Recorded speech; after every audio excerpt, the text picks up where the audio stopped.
up? It's Joe Raiti from Raiti's Rides. We are here at my home base in the office of Raiti's Rides because guess what? We have big news coming from Cadillac, and I think for many people it's not a huge surprise, but there could be something special with this. What are we talking about? We're talking about the first ever electrified V vehicle, V performance vehicle from Cadillac. It's the 2026 Cadillac Lyriq-V. So without further ado, let's dive into the history of the V series lineup and then really dissect the info that we have from Cadillac.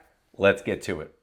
And here we are. Now, of course, to know where we're going and where we're at currently in the modern era, we got to talk about the past. And this is where it all started. Back in 2004, the Cadillac CTS-V had an LS6 V8 with 400 horsepower. And one of my favorite things was the manual transmission. It's crazy because I feel like the overall design of the original V, the CTS-V, still holds up to this day. And of course, what's really great about it is that rear-wheel drive manual transmission performance. Now, to follow this 2004 CTS-V, we now find a double hitter for 2006. First up, you'll notice two cars. One of them is the XLR-V. So this is Cadillac's convertible sports car. It actually is the only Cadillac to sit on the Corvette platform. And what's fascinating is that even though it was built in Bowling Green, Kentucky, where that's the home of the Corvette, it wasn't built on the same assembly line with the Corvette. Now, what's fascinating, remember, is that this is that folding hardtop sports car. And what's also fascinating is that it had its own engine. And it was a special one because of it being a V. So what did it have? It had a supercharged Northstar V8. So that Cadillac Northstar V8 pumping out 443 horsepower. And then going into the next vehicle would be the STS-V. And the STS-V was a supercharged Northstar V8 as well. Now, looking at the lineup that you see here, talk about triple threat. That is your 2009 CTS-V sedan. First, they came out with the sedan. Eventually, it would be followed with the coupe and the wagon. When Bob Lutz was calling the shots for Cadillac during this time period, he really wanted to make a true enthusiast vehicle, not just for the four-door folks, but also for the two-door and the wagon lovers. And this is really where we see more of that supercharged V8 heritage. And we're talking about 556 horsepower. And this was the first of the V series cars. The CTS-V was the first in this model year to break that 8-minute barrier at the Nürburgring, the Nordschleife. Kind of interesting to think about. Back then, they were trying to break the 8-minute barrier. Now we have vehicles breaking the 7-minute barrier, production regular vehicles. But sedan, I love that big bulge in the hood. The V series grille has that. Look at how the Cadillac badge that's just floating there, and look at how the badge has changed over the years. And then the coupe. The coupe, I love the front, but every time I see one, I gotta zonk the rear of it because it looks like somebody rear-ended it and kind of shoved the rear end up and out of the way. Not really my favorite design at the back, but I do love the front and the fact that this is where you had 3 different flavors of the Cadillac V series, and these were all supercharged V8 beasts, rear-wheel drive, and you could get that manual transmission.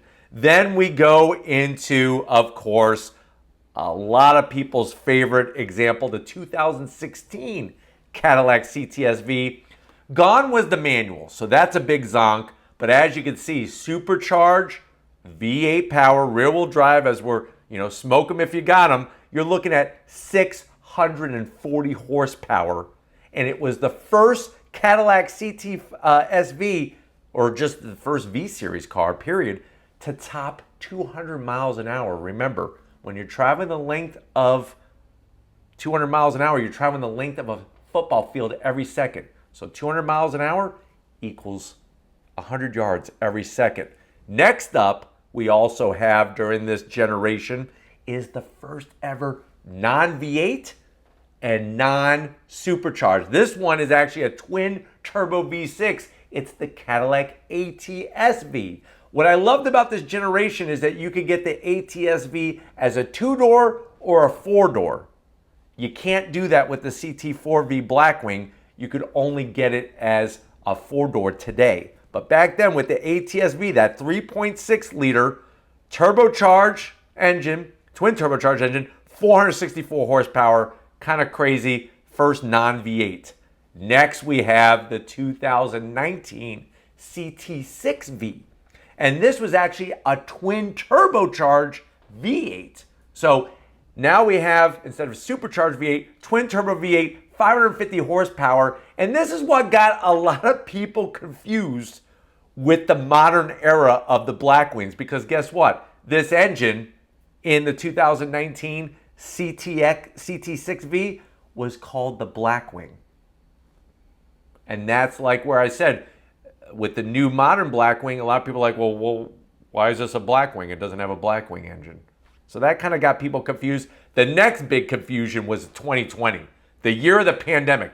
Not only was that enough to deal with, but we had to deal with Cadillac coming out with that current platform of the CT5V and the CT4V.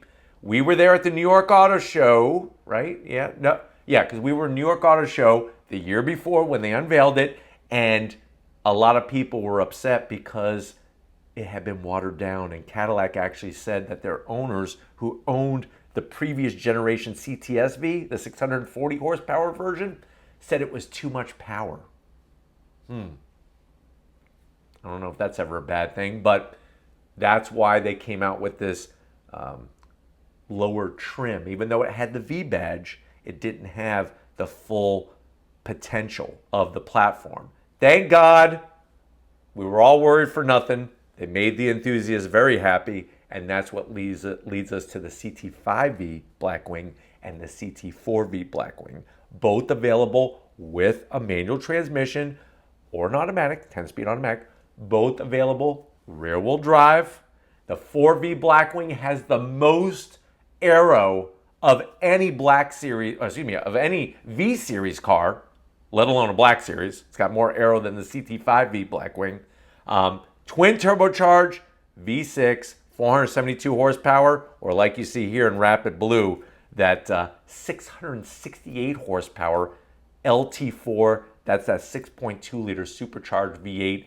No lift shift. You go through that manual transmission, you just hit the clutch, don't need a lift off the throttle, and you shift through that 6-speed, that Tremec 6-speed manual transmission. We got to drive him at VIR, and boy, oh boy, was that one hell of a day, because my jaw was hitting the ground, not only being at VIR, but having that kind of performance where I was able to go on throttle and, of course, share it with you.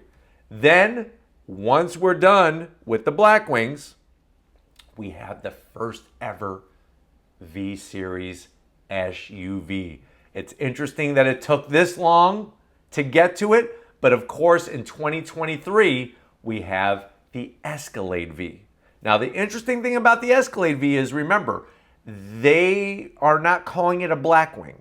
And there it is there, and I love that radiant red color, the big 6-piston Brembos. And that's the thing I love about the V Series. It's not just about horsepower underneath the hood. It's about the suspension. It's about the brakes. It's about all of the things that come together to make that driving experience so gratifying.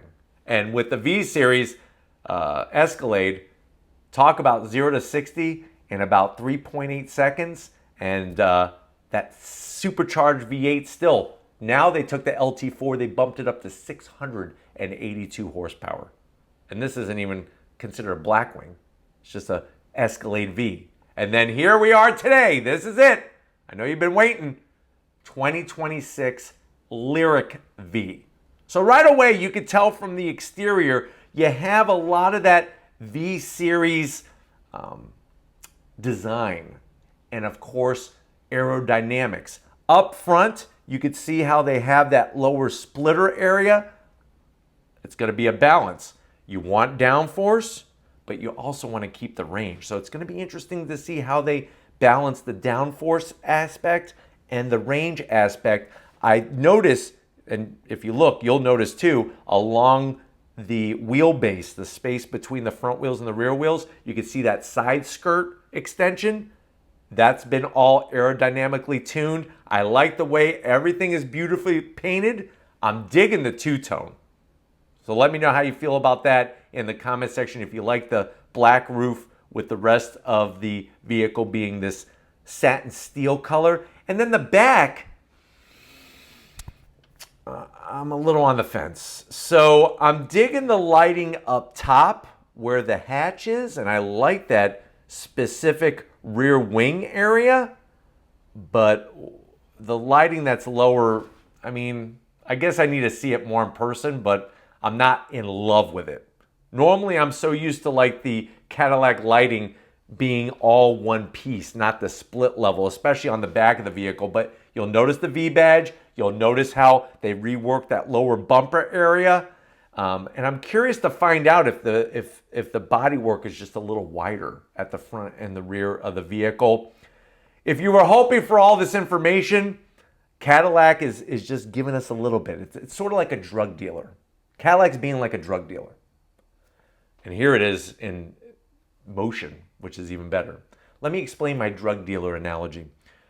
They don't just want to give you all the drugs all at once. They just want to give you a taste, a little taste, so that you keep coming back for more. So expect to have more information from Cadillac. But what we could talk about here for sure is we could think about, let's use some common sense, right?